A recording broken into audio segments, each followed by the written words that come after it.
আসসালামু আলাইকুম। বাংলাদেশের যে যেখান থেকে আজকে এই ভিডিওটা দেখছেন সবার জন্য রইল অনেক অনেক শুভকামনা। আজকে আমি এই মুহূর্তে গাজীপুর শ্রীপুর উপজেলা নির্বাচন অফিসে আছি, কারণ আজকে আমার স্মার্ট কার্ড আসছে। এই দেখতে পাচ্ছেন, এটা আমি স্মার্ট কার্ড। আমার স্পষ্ট খেয়াল আছে, আমি 2014 সালে ভোটার হয়েছিলাম। 2014 সালে ভোটার হওয়ার পরে আজকে আমি এই কার্ডটা হাতে পাইছি। এর আগে আমি যেটা ইউজ করছি সেটা হচ্ছে আমার এই যে এই কার্ডটা, এটা ঠিক আছে। এটা তা আমার কথা হচ্ছে, আমি একটা বাংলাদেশের একটা নাগরিক। এই স্মার্ট কার্ড পাইতে আমার 12 বছর সময় লাগছে। এটা আমার ভাই, আমরা দুইজন একসাথে কাগজ জমা দিয়ে গেছি এখানে। এমন না যে এটা হয় নাই, ঠিক আছে। তার লাগছে 13 বছর, আমার লাগছে 12 বছর। তুমি মনে তেলে এত হইছো তেলে না, তোমার 1 বছর আগে। 1 বছর আগে। এবার চিন্তা করে দেখেন কেমন দেশে বসবাস করি। সামান্য একটি স্মার্ট কার্ড, এই স্মার্ট কার্ড, এটা ঠিক আছে। এই স্মার্ট কার্ডটা পাইতে আমার 12 বছর সময় লাগছে, 12 বছর, ঠিক আছে। আর এক যুগ, আর আমার ভাই লাগছে 13 বছর। তারপরেও কি আমার বাবার নাম আর মায়ের নাম এখানে ভুল আসছিল। এই বাবার নাম আর মায়ের নাম ভুল আসার কারণে এটা সংশোধন করতে আবার সময় লাগছে আপনার 1.5 বছর। 1.5 বছর মধ্যে ফালা রাখছিল, তারপরে এটা সংশোধন করছি।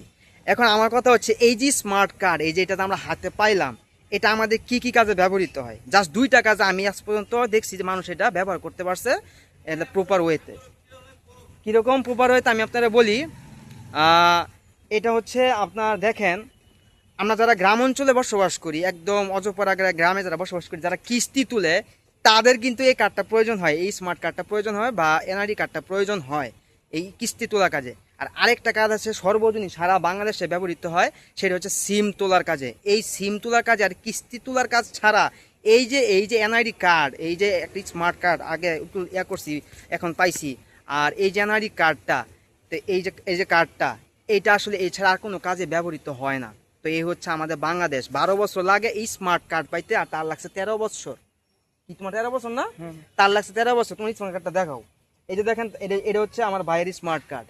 হ্যাঁ, এটা আচ্ছা। এরপরে হচ্ছে আরেক সমস্যা আছে, এই যে যার ছবির অবস্থা, এই ছবি চেঞ্জ করতে গেলে মনে করেন আমার এই নকশা, এই যে খোমা, এই খোমার লগে এই খোমা কোনো মিল নাই। দেখেন অবস্থা, ঠিক আছে। এই খোমার লগে খোমা কোনো মিল নাই।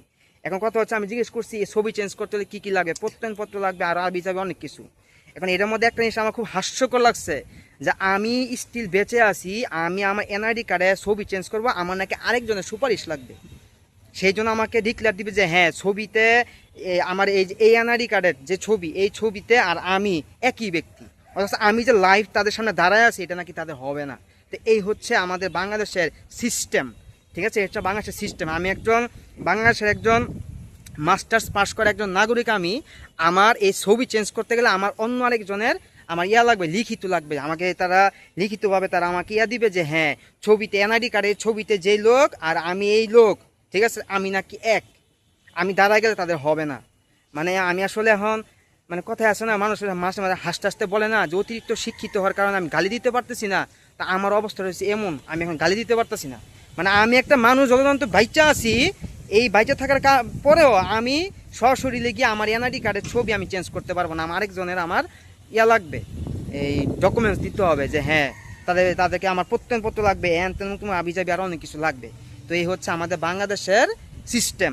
আর 12 বছর লাগছে স্মার্ট কার্ড পাইতে, আমার ভাইয়ের লাগছে 13 বছর। আর আমি এখন আছি আমাদের গাজীপুর শ্রীপুর উপজেলা নির্বাচন কমিশন অধিদপ্তরে, ঠিক আছে। কিচ্ছু বলার নাই। এটা ভিডিওটা জাস্ট একটা মানে নিজে ক্ষোভ ঝাড়লাম আর কি।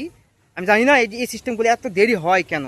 এই কার্ডটা পাইতে কি 12 বছর সময় লাগে? 12 বছর সময় তো লাগে না, ইজিলি পাওয়া যায়। 12 বছর 2014 সালে আমি এই জুন মাসে আমি করছিলাম, বানাইছিলাম। আজকে জুন মাস অলরেডি পার হয়ে গেছে, টোটালি 12 বছর সময় লাগছে। তো এই হচ্ছে আমাদের বাংলাদেশ অবস্থা। যাই হোক, কিছু করার নাই। এটা আর কি বললাম। সবাই ভালো থাকেন, সুস্থ থাকবেন। আল্লাহ হাফেজ, আসসালামু আলাইকুম।